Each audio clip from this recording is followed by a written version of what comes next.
성부와 성자와 성령은 그 자체로 존재하시나 성령께서 창조함 받지 않으신 것 같이 성자도 창조함을 받지 아니하셨고 성령도 창조함을 받지 아니하신 삼위자가 일체이시고 삼위가 동일 본질이신 하나님, 저희는 하나님으로부터 온 거룩과 빛에 대한 거부감을 가지고 저항하고 있습니다. 말로는 하나님을 섬긴다고 이야기합니다. 사랑한다고 합니다. 실상은 경건한 삶은 없습니다. 정욕적이고 자기중심적이고 하나님을 잊고 살고 있습니다. 말과 생각은 물론이고 판단과 행동도 그러합니다. 그렇게 하면서도 너는 왜 내 마음에 안 드냐고 심중에 강하게 말하고 있습니다. 하나님은 왜 내 마음에 안 드는 목사를 바꾸어 주지 않느냐고 하고 있습니다. 목사는 하나님은 내 마음에 안 드는 성도들을 왜 바꾸어 주지 않느냐고 말하고 있습니다.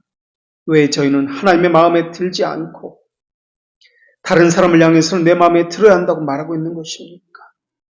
저희가 하나님의 마음에 들기 위해서 무엇을 해야 하고 어떤 자세를 가져야 하는지, 왜 자기 자신에게는 요구하지 않고 다른 사람에게만 요구하고 있는 것입니까? 왜 저희는 자기 자신을 점검해 보지 않느냐 하면서 다른 사람에게는 요구하고 있는 것입니까? 저희가 완전하고 모든 것을 바르게 하고 있기 때문에 그러한 것입니까?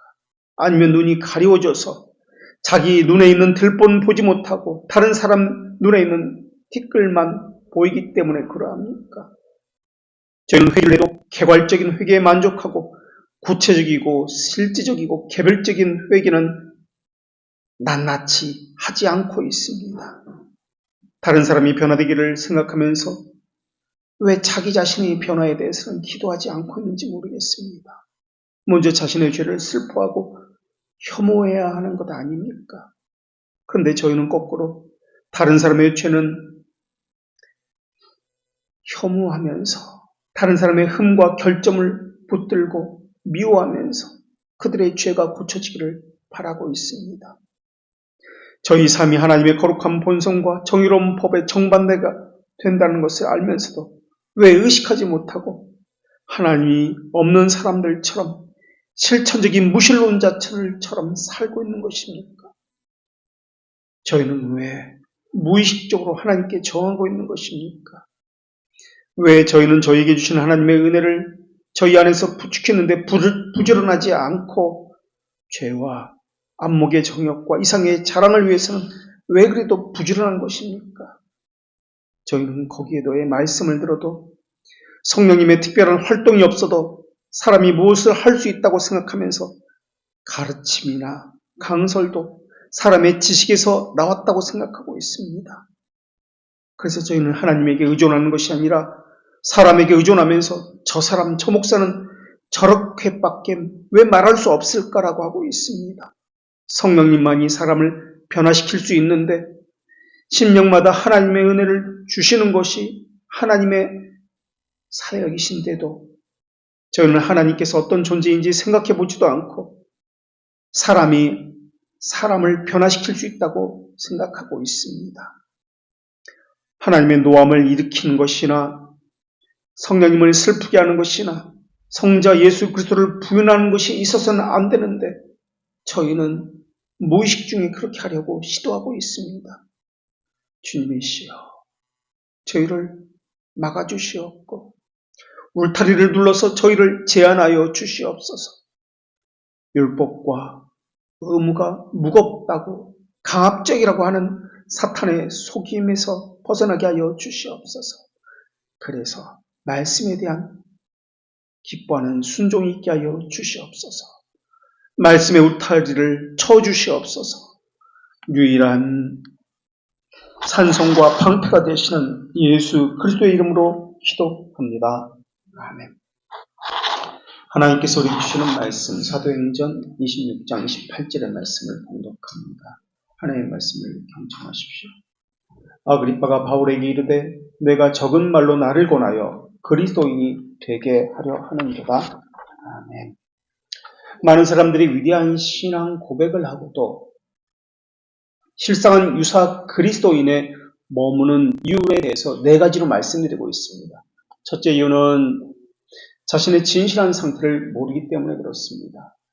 하나님을 알려고 하는 지성의 의지가 없고 참고 견디는 견인이 없고 말씀에 순종하는 의지가 없습니다. 그런데 위선과 은혜의 유사성 때문에 자신을 구원받은 그리스도인이라고 착각하고 있습니다. 두 번째 이유는 경건의 모양만 갖추라는 사탄의 유혹 때문에 그렇습니다. 어떤 의무는 하지만 다른 의무는 하지 않습니다. 신앙의 위대한 고백까지도 합니다. 그러나 여전히 물질 중심적인 삶을 살아갈 뿐입니다. 세 번째로 세속적이고 육적인 방법을 가지고 이 세상 정신을 가지고 신앙생활을 하기 때문에 그렇습니다. 그래서 교회에서든 어디서든 세상 방법을 가지고 살아갑니다. 네 번째는 내재하는 정욕이 신앙의 진보를 가로막고 있기 때문에 그렇습니다. 우리는 이 네 가지 것을 가지고 하나씩 살펴보고 있습니다. 오늘은 그 중에서 세 번째인 세속적이고 육적인 방법 때문에 유사 그리스도인에 머문다라는 것을 말씀드리겠습니다. 오늘 말씀의 구조는 첫 번째, 세상이 무엇이라고 하는지 성경에서 세상에 대한 규정을 말씀드리겠습니다. 그 다음에 두 번째로는 교회사적으로 세속주의의 모습이 무엇인지 살펴보도록 하겠습니다. 그래서 결론적으로 우리는 어떻게 해야 이 세상 정신, 우리가 세속주의라고 말하는 것에서 벗어날 수 있는가? 우리는 어떻게 해야 하는 것을 살펴보겠습니다. 먼저 세상 정신이라고 할 때 성경은 세상을 어떻게 규정하고 있는지 살펴보겠습니다. 오늘날 사람들은 땅과 하늘을 이야기할 때 땅은 인과 관계에 의해서 성립된 물질적인 것이라는 사고가 팽배합니다. 그리고 하늘은 종교라든지 이런 비가시적인, 비물질적인 것이라는 이원론적인 사고를 가지고 있습니다. 이런 현상은 19세기 미국에서 일어난 프래그머티즘이라는 실용주의가 들어오면서 더 강해졌습니다. 실질적인 것, 쓸모 있는 것, 이것이 진리다라고 강조가 되었기 때문에 그렇습니다. 효율성을 따지면서 진리다, 아니다를 판단합니다. 이러한 실용주의 프래그머티즘은 17세기의 계몽주의와도 연결되어 있고 더 올라가면 만물의 기원이 불이라고 했던 기원전 6세기에 헤라클레이토스까지 이어지고 있는 사상입니다. 실용주의는 다른 말로 기능주의, 도구주의, 실험주의라고도 불려지는데 실용주의자들은 믿음의 실제, 이것을 내 손에 쥐어달라라고 이야기합니다. 극단적으로 말하면 이들은 현금적 가치는 얼마나 될까? 이것으로 진리를 이야기합니다. 그래서 조사해서 확인될 수 있는 것이 아니면 진리가 아니라고 이야기합니다. 실용주의만 그런 것이 아닙니다. 이름을 달리하고 있지만 인본주의, 계몽주의, 경험주의 다 같은 뿌리를 가지고 있습니다. 이러한 것들을 통틀어서 우리는 세속주의다라고 이야기합니다. 세속주의는 교회 내부로 들어와서 신앙의 본질인 하나님의 영광, 주권, 이것을 무너뜨립니다. 다른 것을 가지고 진리라고 말하게 되었습니다. 그러다 보니까 교회 내에서도 자본의 논리를 가지고 효율성을 가지고 다수결을 가지고 교회를 바라보게 되었습니다. 신앙도 사람 중심이 되어서 개인 취향, 도덕적 수준, 이것을 신앙이라고 생각하게 되었습니다. 성경에 보면 세상이라는 단어가 히브리 단어로는 테벨이라는 단어인데 이 테벨은 하나님이 창조하신 창조물이 하나님의 영광을 드리는 무대라는 의미로 세상이다라고 쓰여지게 된 단어입니다. 시편 8편 1절에서도 여호와 우리 주의 이름이 어찌 그리 온 땅에 아름다운지요. 주의 영광이 하늘을 덮었나이다 라고 말씀하고 있습니다. 예레미야 10장 12절에서도 여호와께서 권능으로 땅을 지으셨고 지혜로 세계를 세우셨고 명철을 이 땅 위에 펴셨다라고 하고 있습니다.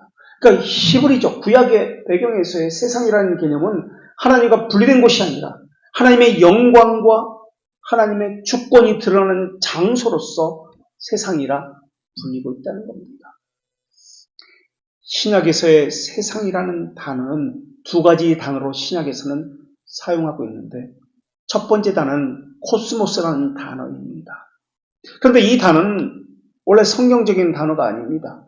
고대 헬레 철학자들이 우주와 신들의 기원을 설명하기 위해서 사용되었던 단어가 코스모스라는 단어입니다.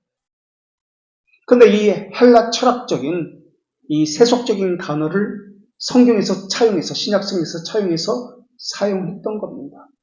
이와 같은 단어가 신약성경에는 많이 있습니다. 로고스라는 단어도 마찬가지입니다. 헬라 철학에서 사용되는 단어를 성경에서 차용해서 사용하고 있는 단어가 로고스라는 단어입니다. 그런데 헬라 철학에서 로고스는 진리라는 뜻도 있지만은 그것 말고 우주 만물에 깃들어 있는 질서, 법칙 이러한 뜻도 로고스라는 단어가 있다라는 것입니다. 그래서 로고스라는 이 단어를 우리가 배울 때 예수 그리스도라고 하기에는 오해의 소지가 있기 때문에 우리는 교리에서 신약의 헬라어인 로고스라는 단어를 가지고 배우지 않았습니다. 그래서 라틴어인 보챔, 베르붐, 세르모넴 같은 라틴어를 가지고 성경에 나오는 말씀이라는 단어의 의미를 배웠습니다. 코스모스라는 단어도 원래 돌보다, 보살피다 라는 동사 코미조에서 유래한 단어인데요. 헬라 철학에서 행성의 질서, 원리, 배치된 조화로운 세상 이것을 말하는 단어가 이 코스모스라는 단어입니다. 이것을 성경에서 차용해서 사용했는데 베드로전서 3장 3절에서는 이 코스모스라는 단어를 특이하게 사용했는데 너희의 단장은 머리를 꾸미고 금을 차고 아름다운 옷을 입은 외모로 하지 말고라고 할 때 단장이라는 단어가 이 코스모스라는 단어입니다. 그러니까 신약에서 코스모스라는 단어는 전체를 조화롭게 질서 있게 어우른다는 뜻으로서 이 세상이라는 단어가 사용되었습니다. 히브리어에서는 구약에서는 하나님의 영광을 드러내는 세상, 하나님의 영광을 날마다 경험하고 하나님의 형상대로 지음받은 사람의 모습을 히브리어에서 세상이라는 단어로 그리고 있다면 헬라 문화에서는 세상의 조화로움, 어우러짐, 이 질서, 원리를 세상이라고 말하고 있다는 것입니다. 신약성경에서 세상이라는 또 다른 단어가 나오는데 아이온이라는 단어입니다. 아이온이라는 단어 역시 그리스 로마 신화에 나오는 시간의 신, 그 시간의 신의 이름을 차용해서 신약성경에서 사용하고 있습니다. 헬라어 이 아이온은 1차적으로는 시대, 세대를 이야기하며 문맥에 따라서는 이것을 세상이다, 영원이다 라고도 번역하기도 합니다. 그러니까 성경을 신구약 종합적으로 보면은 세상이라는 단어가 말하고자 하는 것은 공간적으로나 시간적으로나 하나님의 영광을 반영하지만 신약에서는 이것을 조화롭게 이루어지는 세상의 원리, 이러한 세상으로 성경은 그리고 있다는 것입니다. 죄가 들어온 이후에는 이것을 그렇게 하지 못하게 되었습니다. 그래서 성화라고 하는 것은 점점 선명하게 하나님의 반영체로서 세워지는 것이라면 세속화는 반대로 하나님의 반영체가 감추어지는 것, 없애어지는 것, 이것을 세속화라고 이야기합니다. 이것은 성경 말씀에서도 확인되어질 수 있습니다. 요한복음 1장 9절에서 하나님은 참빛 곧 세상에 와서 사람에게 비추는 빛이 있었나니 그가 세상에 계셨으며 세상은 그로 말미암아 지은 바 되었으며 세상이 그를 알지 못하는 고로라고 말씀하고 있습니다. 이 세상은 하나님을 알지 못한다. 눈이 가려워졌다. 하나님의 영광을 반영하지 못한 상태라고 이렇게 이야기합니다. 요한복음 9장 39절에서는 예수께서 이르시되 내가 심판하러 이 세상에 왔으니 보지 못하는 자를 보게 하시고 보는 자들을 맹인이 되게 하려 하시니 라고 하면서 눈이 가려워지고 알지 못하는 것을 세상이다 라고 말씀하고 있습니다. 그래서 세상에 속한 자와 세상에 속하지 않은 하나님의 백성의 분명한 구분을 하고 있습니다. 그래서 천국의 모형인 지상에 있는 교회가 회왕권을 강화해야 합니다. 그렇지 않으면 유효한 부르심을 받지 않은 사람들이 교회 안으로 와서 교회를 세상과 다름없는 것으로 만들어버립니다. 그래서 회원권 강화에 신경을 쓰고 있는 것이 우리 개혁신학입니다. 유효한 부르심을 받지 않고 교회 안으로 들어온 사람들을 요한복음 10장 1절에서는 이렇게 말씀하고 있는데 문을 통하여 양의 우리로 들어가지 아니하고 다른 데로 넘어가는 자는 절도며 강도요라고 말입니다. 모태신앙이라는 이름으로 다니는 사람이 있습니다. 친구를 만나기 위해서 교회에 오는 사람이 있습니다. 이권 관계 때문에 교회에 오는 사람이 있습니다. 여러 가지 모양, 여러 이유로 교회를 다니지만은 그들은 유효한 부르심을 받지 않은 사람의 경우도 많습니다. 그저 교회 이름만 둔 사람인 경우도 많습니다. 그러나 성경에서는 교회와 세상의 분명한 선을 긋고 있습니다. 중간지대가 없습니다. 주님은 진리의 영이라 세상은 능히 그를 받지 못하나니라고 말씀하고 있습니다. 또 다른 성경에서는 그리스도와 벨리알이 어찌 조화를 이루며 믿는 자와 믿지 않는 자가 어찌 상관하리요 라고 말씀하고 있습니다. 유효한 부르심을 받지 않는 사람들이 교회 안으로 들어와서 여전히 세상 방식을 가지고 신앙생활을 합니다. 효율성, 물질의 이득을 가치 판단의 기준으로 삼습니다. 세상의 성공과 풍요를 신앙의 목적으로 삼습니다. 이들의 몸은 교회에 있다 할지라도 그들의 정신은 세상의 정신을 가지고 있는 사람입니다. 이들의 실상은 교회를 미워하는 자들이고 교회를 무너뜨리는 자들입니다. 세상을 책망하고 의와 심판을 말해야 하는 것이 신자인데 그들은 세상을 따라 살기를 추구하는 존재들입니다. 예수 그리스도에 속한 것은 거부하고 대적하고 핍박하고 모함하고 그렇습니다. 물론 겉으로는 그렇게 말하지 않습니다. 그러나 삶이 그렇게 말해주고 있습니다.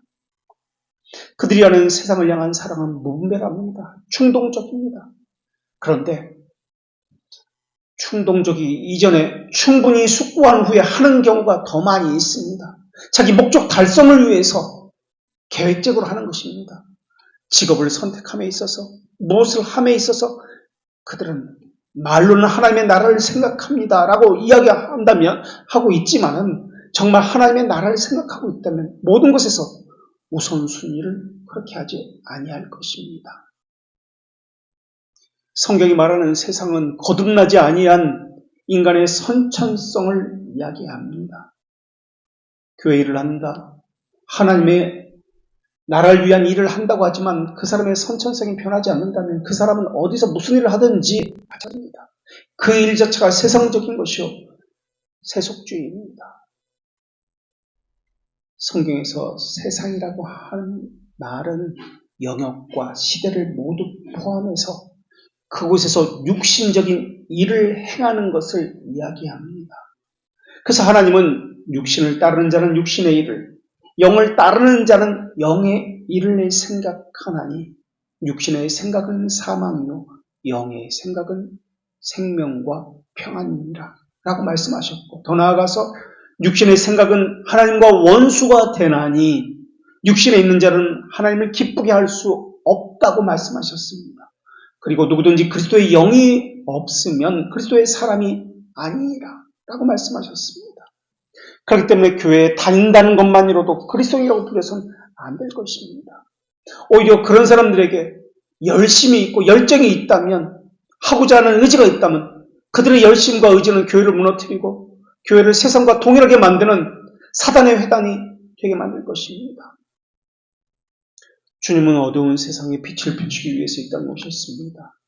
어두운 가운데 있는 제자들에게 그 세상에서 밖으로 불러내 주셨고 빛을 나타내는 주님의 대리자로 임명해 주셨습니다. 그리고 그들에게 교회를 세우게 하셨고 너는 세상의 빛이라 산 위에 있는 동네가 숨기지 못하게 하리라 라고 말씀하셨습니다. 이는 너희가 흠이 없고 순전하여 어그러지고 거스르는 세대 가운데서 하나님의 흠없는 자녀로 세상에서 그들 가운데 빛들로 나타나게 하리라 라고도 말씀하셨습니다. 하나님은 이 세상을 어그러지고 거스르는 세대라고 말씀해 주셨습니다. 그런데 성경은 동시에 세상에 대해서는 양명성을 말씀합니다. 하나는 이 세상은 하나님의 피조물로서 사랑받는 존재로서의 세상입니다. 하나님은 천지를 창조하시고 보시기에 흡족해 하셨습니다. 창세기 1장에서만 보시기에 좋았다라는 말씀을 토브라는 단어를 무려 7번이나 하셨습니다. 얼마나 창조한 이 세계가 마음에 들으셨는지 심히 좋았더라 라고 말씀하셨습니다. 왜냐하면 하늘이 이 땅에 하나님의 영광을 선포하고 하나님의 손으로 하시는 일들을 나타냈기 때문에 그러합니다. 그러할 때 하나님이 기뻐하시는 세상입니다. 그럴 때 하나님이 기뻐하시는 신자입니다. 이렇게 세상은 사람은 하나님의 사랑의 대상이 되기도 하지만 동시에 세상은 온갖 악으로 가득 찬 죄악된 곳으로 하나님이 극히 미워하시는 대상이기도 합니다. 그래서 하나님이 이렇게 말씀하셨습니다. 이 세상이나 세상에 있는 것들을 사랑하지 말라. 누구든지 세상을 사랑하면 아버지의 사랑이 그 안에 있지 아니하나니 이는 세상에 있는 모든 것이 육신의 정욕과 안목의 정욕과 이생의 자랑이 다 아버지로부터 온 것이 아니요 세상으로부터 온 것입니다. 라고 말입니다. 그렇다면 우리는 어떻게 해야 합니까? 성경은 이렇게 양명성을 가지고 이야기합니다. 세상을 사랑하라. 아니면 세상을 미워하라. 우리는 어떻게 해야 하는 것입니까? 어떤 사람은 세상은 타락한 곳이기 때문에 하나님께서 세상을 사랑하지 말라라고 말씀하셨고 어떤 사람은 하나님은 세상을 사랑하신다라고 말씀하셨습니다. 그렇다면 우리는 세상을 사랑할 것인가 말 것인가? 성경에는 세상 자체를 나쁘다고 말하는 것이 아니라 세상에 있는 이 세속주의, 우리가 말하고 있는 악과 죄를 나쁘다고 말하고 있는 것입니다. 성경은 하나님과 세상을 서로 비교해서 이렇게 말씀합니다. 하나님의 뜻대로 하는 근심은 후회할 것이 없는 구원에 이르는 회개를 이루는 것이고 세상 근심은 사망을 이루는 것입니다. 하나님의 근심, 세상 근심 이렇게 말씀합니다. 같은 근심이라도 기원이 다릅니다. 방향이 다릅니다. 골로새서 2장 20절에서도 너희가 세상의 초등학문에서 그리스도와 함께 죽었거든 어찌하여 세상에 사는 것같이 규례에 순종하느냐 라고 하면서 하나님의 규례, 하나님의 계명, 세상 규례를 서로 구분합니다. 그렇다면 우리는 어떻게 해야 합니까? 복음을 전하기 위해서 세상 깊숙이 침투해서 살아야 하는 것입니까? 아니면 굳이 그럴 필요 없다. 세상과 단절하며 살아야 하는 것입니까? 개혁신앙은 세상과 어울리는 것을 두려워하지 않습니다. 왜냐하면 세상을 하나님이 창조하셨기 때문에 그렇습니다. 그러나 그 안에 있는 죄는 아닙니다. 그렇기 때문에 세상과 함께하는 것과 그 세상 안에 있는 죄와 함께하는 것은 다른 문제입니다. 일반 은총의 차원에서 하나님의 통치가 이루어지는 세상이기 때문에 우리는 세상을 배척할 이유가 없습니다. 오히려 세상에 양심법이나 도덕과 같은 일반적인 것들은 순종해야 하고 따라야 합니다. 그러나 타락한 세상 정신, 죄를 야기시키는 세상의 방법, 이것은 배척하고 멀리해야 합니다. 그것들 가운데 창조론과 진화론의 대립과 같은 것도 마찬가지입니다. 믿지 않는 사람들은 창조론을 기독교적인 것이다, 타협하지 않는 사람들의 일방적인 주장이라고 이야기합니다. 반면에 진화론은 과학적인 것이기 때문에 우리는 마땅히 믿고 이것을 따라야 한다고 이야기합니다. 그러면서 조금씩 양보할 여지라도 있어야 하는데 기독교인들은 고집불통이고 전혀 양보하지 않는다고 이야기합니다. 그러나 그렇게 말하는 것은 너무나 단순하고 사실과 다릅니다. 진화론도 생명의 기원에 대한 가설에서 출발하고 있습니다. 가설이라는 것은 증명의 결과가 아니라 증명의 전제 조건입니다. 모든 학문이 그렇습니다. 가설의 근거에서 출발합니다. 그러면서 증거를 찾아서 더욱 정교하게 다듬어가는 것이 모든 학문입니다. 어떤 가설을 받아들이는 것은 사실상 그 가설을 믿는 것입니다.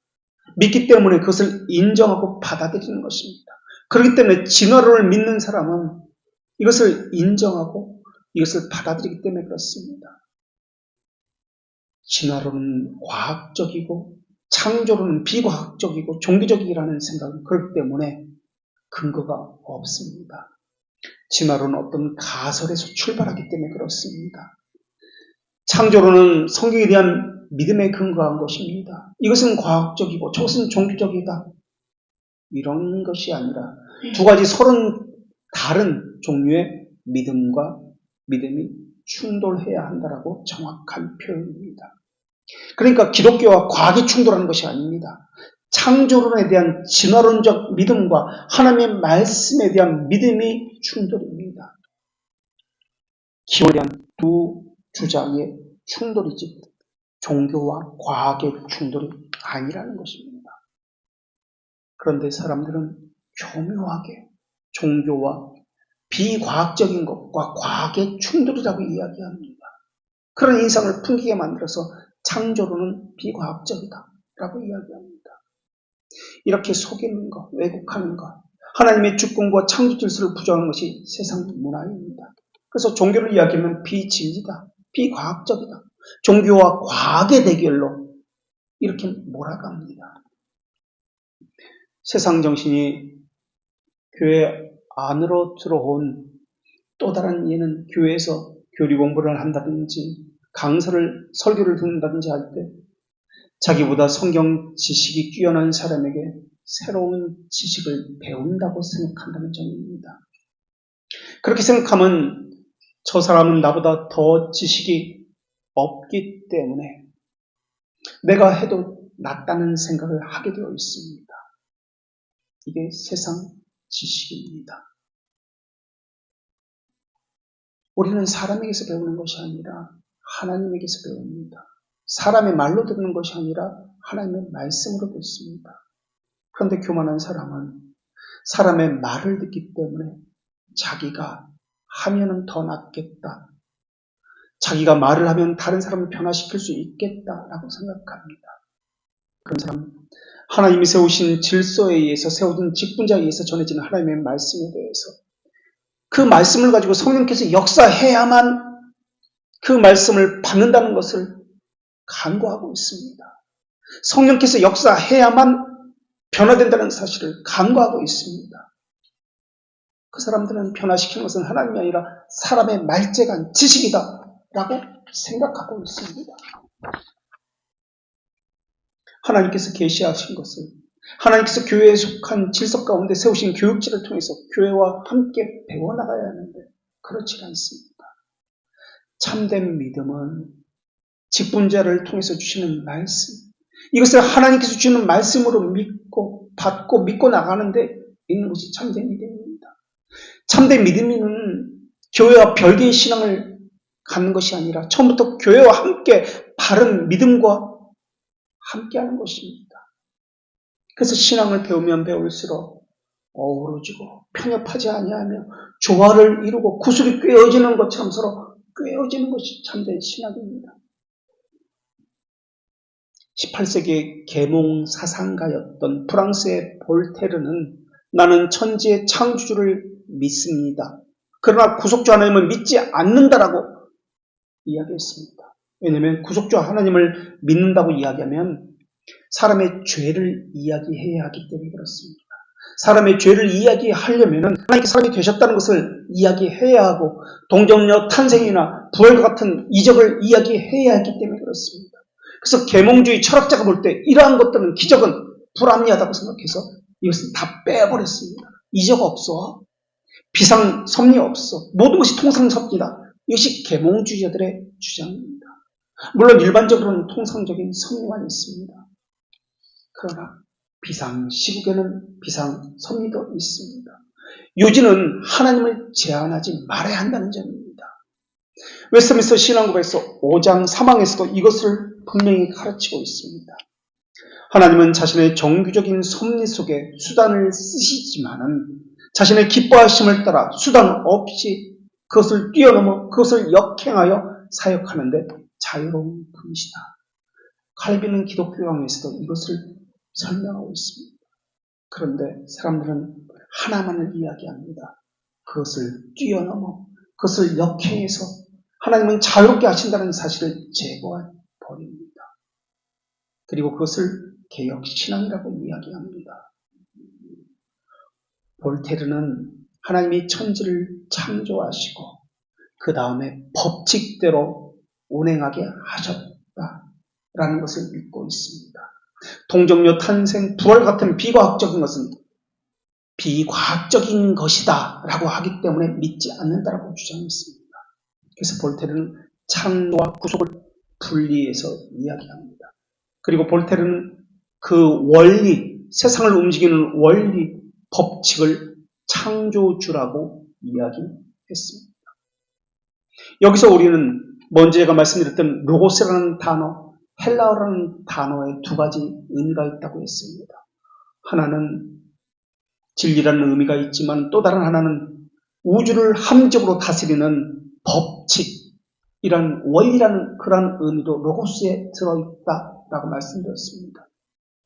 그러니까 로고스라는 단어를 사용하게 되면은 그리스도 말씀을 로고스라는 단어로 사용하게 되면은 볼테르와 같은 사람의 주장이 되기 때문에 그래서 헬라어인 로고스라는 단어를 사용하지 않고 라틴어를 사용해서 우리는 교리문답에서 배우고 있는 것입니다. 볼테르는 창조와 구속을 분리합니다. 교회와 구원을 분리합니다. 교회를 다니지 않고도 구원받을 수 있다라고 이야기합니다. 물론 하나님을 제한하지 말아야 하기 때문에 그럴 수는 있습니다. 그러나 우리는 참된 교회를 다니는 것과 참된 믿음을 가지는 것은 불가분의 관계라는 것을 말하고 있습니다.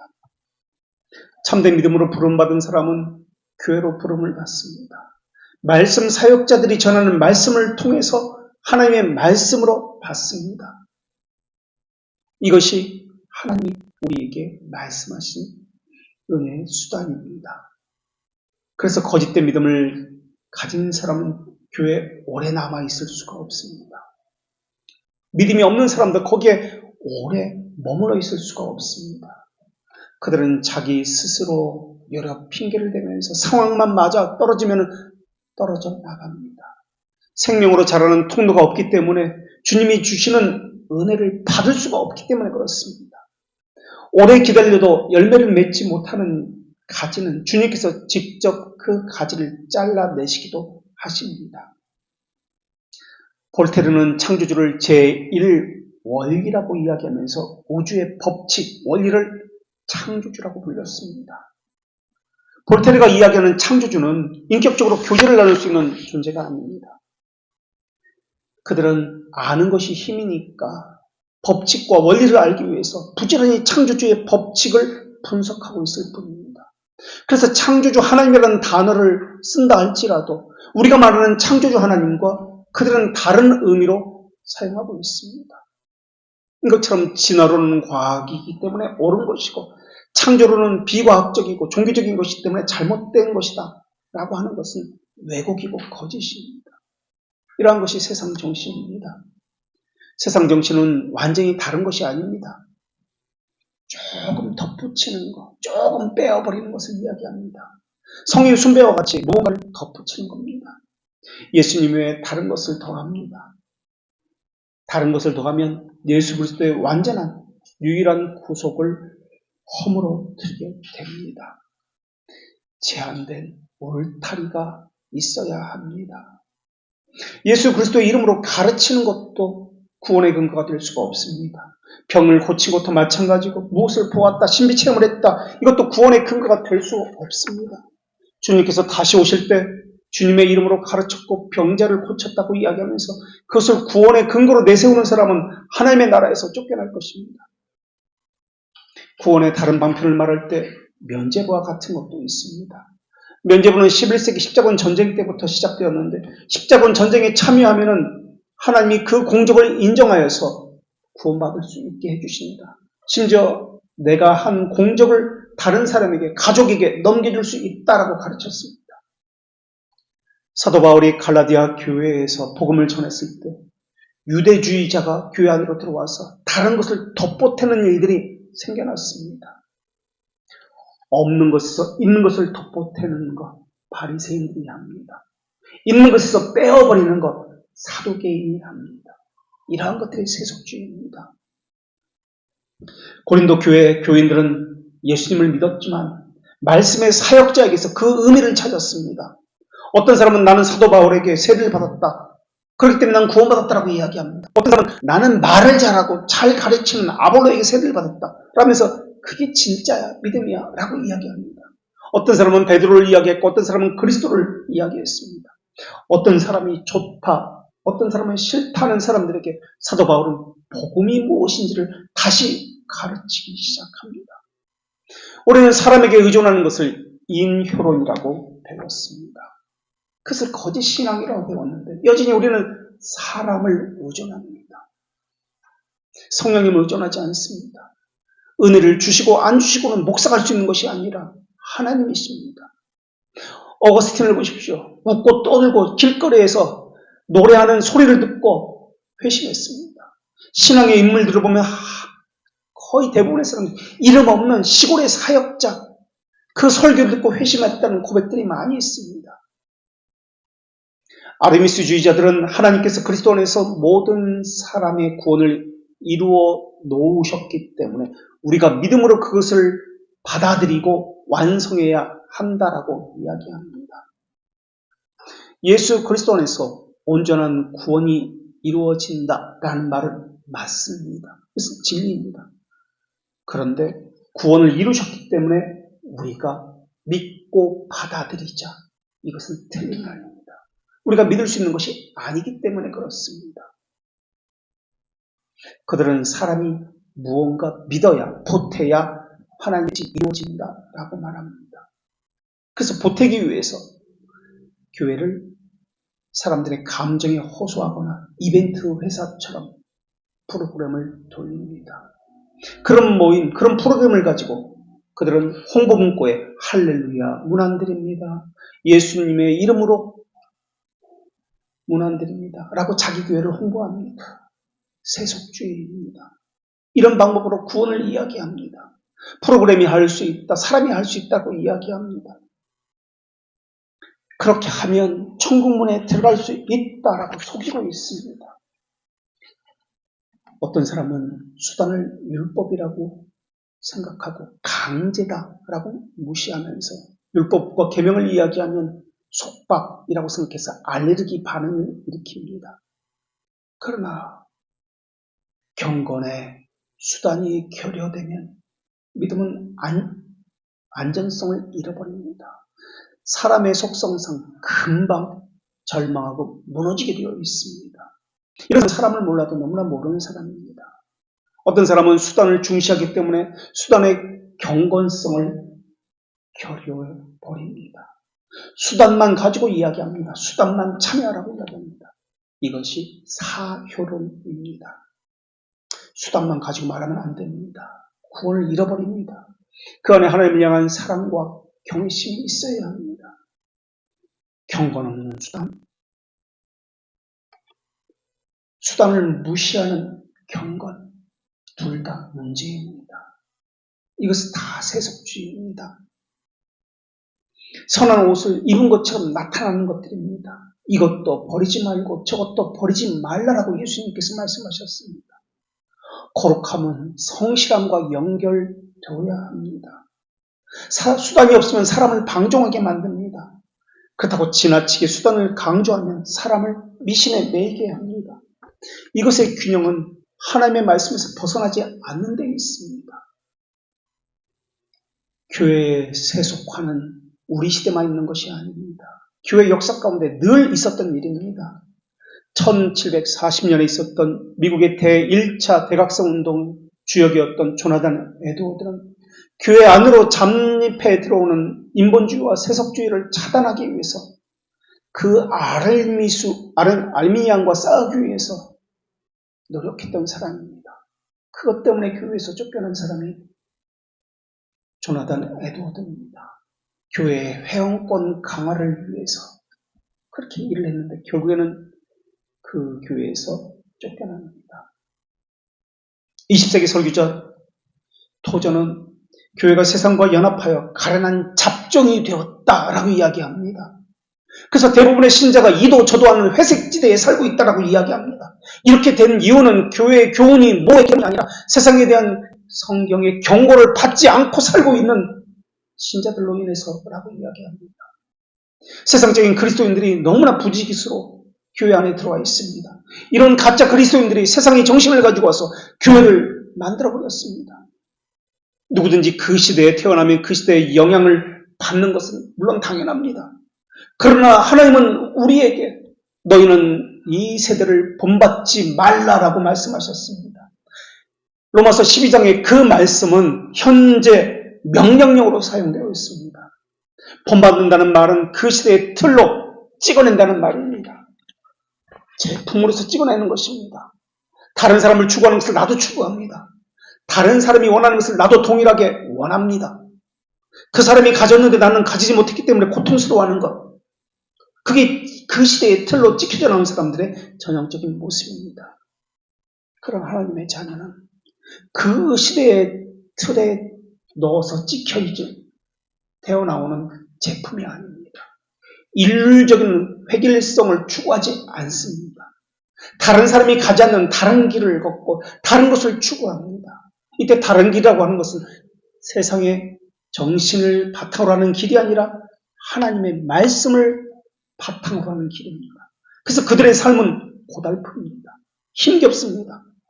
그들은 하나님의 은혜의 틀에 넣어서 새롭게 찍혀져 나온 예수의 흔적을 가지고 있기 때문에 다른 길을 걸을 수밖에 없습니다. 그런데 소위 개혁신앙을 가졌다고 하면서도 개혁교회 함부로 목사님들을 함부로 하는 사람들이 많습니다. 업신여기고 자기가 나서서 오히려 목사님을 가르치려는 사람이 많습니다. 개혁교 목사님은 다른 것은 모르겠지만 최소한 자기 기득권들은 스스로 포기한 사람들입니다. 전부 다는 그렇지 않겠지만 물론 방법론적인 것에서 미숙할 수도 있고 지식에서도 부족할 수 있습니다. 그러나 최소한 하나님 앞에서 자기 이득을 위해서 세상의 정신을 가지고 세상의 길을 가지 않으려고 몸부림치는 사람들입니다. 사서 고생하고 사서 힘겨운 길을 걷는 사람입니다. 이것이 진리라는 것을 깨달았기 때문에 그렇습니다. 그건 하나만 가지고도 배로 존경을 받아야 합니다. 신학교 입학할 때는 모두가 다 동일합니다. 거의 모든 사람이 동일한데 나는 전 세계에서 제일 큰 교회 담임 목사가 되겠다라고 생각합니다. 그래서 서로 경쟁적으로 처음부터 어느 교회로 가느냐에 따라서 그 사람의 능력이 큰 교회로 가는 길이 정해지기 때문에 큰 교회를 선호합니다. 그래야 부목사, 담임 목사로서 더 큰 교회로 갈 수 있기 때문에 그렇습니다. 그런데 개혁교회 목사님들은 이것을 포기합니다. 실력이 없어서가 아닙니다. 경쟁력이 뒤처져서가 아닙니다. 바른 신앙이 그것이 아니라는 것을 깨우쳤기 때문에 그렇습니다. 그래서 진리의 수업을 통해서 지성의 회심이라고 이야기합니다. 진리의 수정을 통해서 좁은 길로 틀어서 걷고 있는 사람들이 개혁교회 목사님들입니다. 물론 개혁교회 교인들도 마찬가지입니다만은 목사님들만큼은 아닙니다. 자기 직업을, 물질의 다른 소유를 포기하지 않았습니다. 자녀 교육을, 가정을 포기하지 않았습니다. 자기 모든 물질을 교회를 위해서 쓰지도 않습니다. 신앙 고백은 말의 고백이 아니라 삶의 고백입니다. 오히려 사악한 자, 교만한 가짜 그리스도인들이 개혁신앙을 가졌다고 하는 사람들 중에 너무나 많이 있습니다. 그들은 개혁 교회 목사를 비웃고 속으로 업신여깁니다.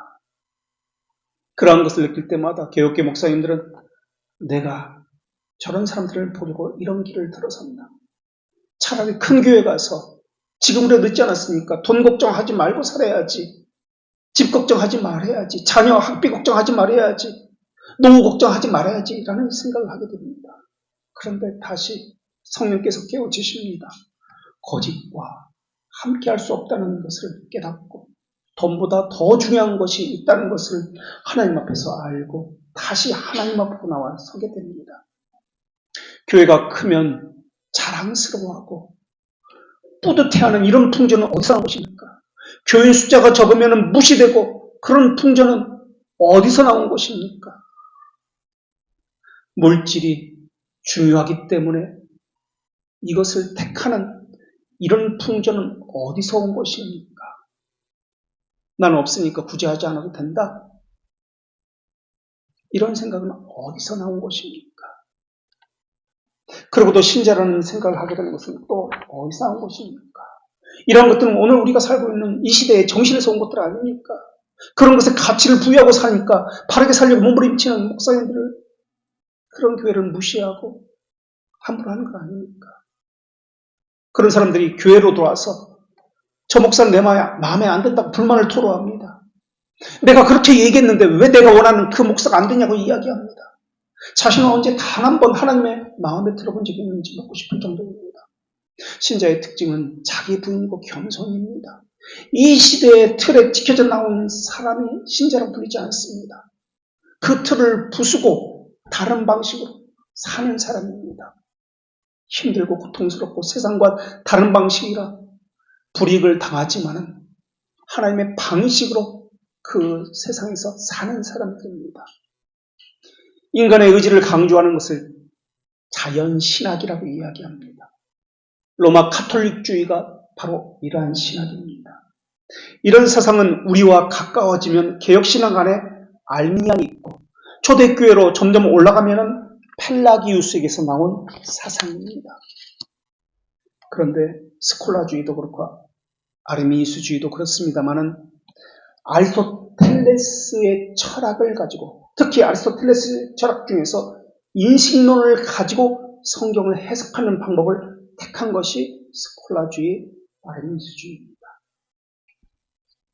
어떤 사람은 개혁신앙을 잘못 배워가지고 한쪽으로 치우쳐서 철학은 다 버려야 된다라고 이야기합니다. 철학만 말하면 그건 개혁신학이 아니다. 알레르기 반응을 일으킵니다. 근데 우리가 먼저 보았듯이 성경 역시 헬라 철학을 빌려와서 로고스, 코스모스 같은 단어로 성경을 기록했습니다. 스콜라주의의 아버지 토마스 아퀴나스 역시 아리스토텔레스의 철학을 사용했습니다. 그런데 아리스토텔레스의 철학을 사용한 것은 스콜라주의만 그런 것이 아닙니다. 기독교 강요를 쓴 칼빈 역시 아리스토텔레스의 철학을 사용했다는 것을 여러분 알고 있습니까? 우리는 톨트레이트를 배울 때 뭐라고 배웠습니까? 아리스토텔레스의 철학을 가지고 제1원인, 제2원인, 유한원인, 실제적 원인 이러한 원인에 대해서 배웠습니다. 신앙 고백서도 교리문답서도 아리스토텔레스의 철학을 가지고 이야기합니다. 이것을 어떻게 설명해야 되죠? 어떤 사람은 개혁신앙을 극단적 이원주의로 생각해서 이것은 아니다, 저것은 맞다라고 자기 스스로 틀을 정해서 규정해버립니다. 그런 생각이야말로 영지주의자들이 갖고 있는 사상입니다. 그것은 개혁신앙이 아닙니다. 만이교적인 이원론 사상입니다. 개혁신학은 그렇게 옹졸하고 편협한 신학이 아닙니다. 성경으로 모든 것을 해석하고 바라볼 수 있는 신앙이 개혁신앙입니다. 개혁신앙은 성경을 근거로 합니다. 그러나 하나님이 주신 이성을, 양심을 무시하지 않습니다. 이러한 것들을 통해서 선하고 필연적이고 함적인 추론을 통해서 이것을 해석합니다. 이것은 철학에서 바라본 신학이 아니라 성경에서 바라본 철학입니다. 그래서 우리는 배우기를 이즘 개혁주의는 잘못된 용어다라고 배웠습니다. 칼빈도 또 토마스 아퀴나스도 둘 다 아리스토텔레스 철학을 가지고 사용했는데, 그럼 아퀴나스의 신학과 칼빈의 신학의 차이가 무엇인가 하는 것입니다. 아퀴나스는 이성을 가지고 성경을 바라보고 해석했습니다. 칼빈은 성경을 통해서 이성을, 철학을 바라보았습니다. 무엇을 전제로 하는 것에 차이가 나타납니다. 어떤 사람은 칼빈이 모든 신비주의자들을 배척했다고 생각할지 모르겠습니다. 아닙니다. 칼빈은 기독교공회에서 어거스틴 다음으로 가장 많이 인용했고, 칼빈이 가장 존경했던 사람이 있었는데 그 사람이 중세 신비주의자였던 시토의 수도사 성 베르나르였습니다. 베르나르는 신비주의자였습니다. 성경을 가지고 신비를 말했던 사람입니다. 특히 하나님의 사랑에 대해서 말을 했던 사람이 베르나르였습니다. 칼빈이 존경했던 사람입니다. 그런데 베르나르와 동시대에 어떤 사람이 있었냐면 신비주의자인데 이름은 빅토르 후고라는 사람입니다. 성 빅토르 후고. 이 사람은 반대로 신비주의를 추구한 사람입니다. 이성을 가지고 신비주의를 바라본 것입니다. 한 사람은 성경을 가지고 신비주의를 바라보고 한 사람은 이성을 가지고 신비주의를 바라봅니다. 우리 이미 배웠습니다. 철학적 신학은 잘못된 말이다. 그것을 해서는 안 된다. 그러나 신학적 철학은 있다. 라고 말입니다. 성경을 무리하게 해석하는 것은 성경 그 자체입니다. 칼빈은 양심과 이성을 통해서 하나님을 알 수 있다라고만 말하고 거기서 멈추어 버립니다. 그러나 토마스 아퀴나스는 거기서 멈추지 않습니다. 더 나아가서 방법론을 가지고 이야기합니다. 아퀴나스는 그래서 방법론을 가지고 관상을 이야기하고 금욕주의를 이야기하고 수동운동을 이야기하기 시작합니다. 방법론을 가지고 하나님을 만날 수 있다라고 이야기합니다. 바로 이 차이입니다. 칼빈과 아퀴나스의 차이, 베르나르와 빅토르 후고의 차이입니다. 동일한 아리스토텔레스의 철학을 가지고 칼빈은 성경을 설명했습니다. 그러나 아퀴나스는 이성을 설명합니다. 철학을 보는 관점 자체가 다릅니다. 신비주의를 보는 관점 자체가 다릅니다. 그러다 보니까 아퀴나스는 어떻게 됩니까? 이성을 가지고 있으니까 영원전 선택은 빼어버립니다. 구속사역에 성령님의 적용하심 빼어버립니다. 이성을 가지고 이야기하니까 말입니다. 자연이라는 단어 누가 만들었는지 아십니까? 자연적, 우리는 선천적, 나투어, 내추럴, 이 단어 아리스토텔레스가 만들었습니다. 아리스토텔레스는 이 단어를 가지고 고전 교육을 완성시키기 위해서 최고의 상태에 있는 사람을 말할 때 내추럴, 나투어, 자연이라는 단어를 사용했습니다. 그런데 사도 바울도 이 단어를 성경에서 사용했고 우리 교리문답서와 신앙고백서에서도 이 단어를 사용했습니다. 성경에서 자연인이라고 하는 것은, 신앙고백서에서 자연이라고 하는 것은 하나님을 알지 못하는 자, 성령의 일을 받지 아니한 자를 자연이라고 합니다. 아퀴나스, 칼빈, 클레르보의 베르나르와 빅토르 후고, 이들은 철학, 신비, 신학은 동일합니다. 그러나 서로 다른 길을 걸었습니다. 무엇을 가지고, 무엇을 기반으로 하고 있느냐에 따라 서로 다른 길을 걸었습니다. 세속주의는 다른 것이 아닙니다. 스콜라주의자들이 하는 것처럼 성경을 말하지 않고 방법론을 가지고 이야기하는 것입니다. 이것이 세속주의입니다. 무엇을 단단한 기초공사로 가지고 있느냐에 따라서 같은 철학이라도 같은 세상에 살고 있더라도 그 길은 완전히 달라집니다. 우리의 기초가 무엇입니까? 개혁 신학 아닙니까? 이것을 기초로 세상을 바라보는 것 아닙니까? 철학적 신학이 아니라 신학적 철학 아닙니까?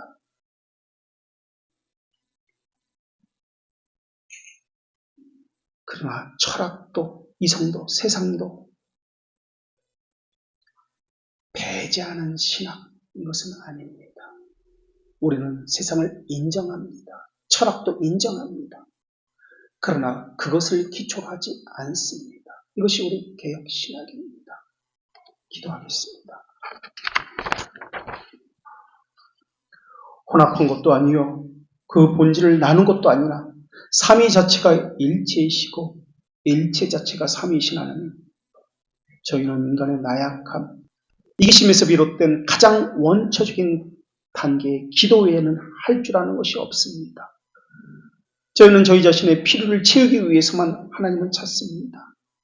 하나님이 주신 복과 은혜를 얻기 위해서만 하나님을 사랑하고 경외할 뿐입니다.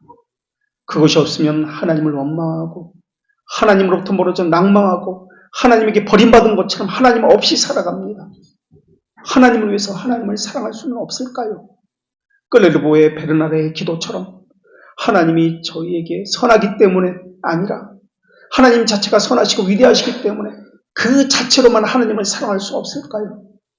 또 거기서 그치는 것이 아니라 하나님을 사랑하며 바른 신앙을 갖기 위해서 저희 자신을 사랑하는 단계로 나아갈 수는 없을까요? 저희는 하나님을 온전히 아는 신앙을 갖기 원합니다. 저희는 언제나 온전하고 하나님께 기쁨을 드리는 신앙을 갖길 원합니다. 그런데 저희는 나약하고 편협하고 게으른 의지를 가지고 있습니다. 저희는 모든 것이 말뿐이고 저희는 항상 하나님 저희 마음을 아시지요. 이런 위선적이고 사악한 기도만 할 뿐입니다. 하나님은 사랑받기에 마땅한 분이시지만 속임을 받는 분이 아니시지 않습니까? 하나님은 존재 자체로 선하시며 모든 사랑의 근원시기에 기뻐하고 저희가 받은 모든 것이 하나님께로부터 왔기 때문에 감사해야 하는데 저희는 그러지 못하고 있습니다. 생명, 이성, 가족, 공부, 노동, 수많은 은총들 모든 것이 하나님의 선물이기에 하나님께 되돌려 드려야 하고 이것에서 참된 진리를 발견하고 하나님과 교제하며 하나님이 원하시는 길을 걸어야 하는데 우리는 세속주의의 가치 판단을 하면서 물질 중심의 효율성을 가지고 이야기하고 있습니다. 저희가 하나님을 온전히 사랑할 수만 있다면 저희가 하나님의 말씀대로 순종할 것을 기뻐할 것입니다. 다른 수단, 다른 방법은 고안내지 않을 것입니다. 저희를 바른 길로 인도하여 주시옵고 예수 그리스도 안에서 성령님으로 말미암아 삼위 하나님을 온전히 사랑하는 법을 알려주시옵고 아버지이신 삼위 동질의 하나님을 기뻐하게 하여 주시옵소서.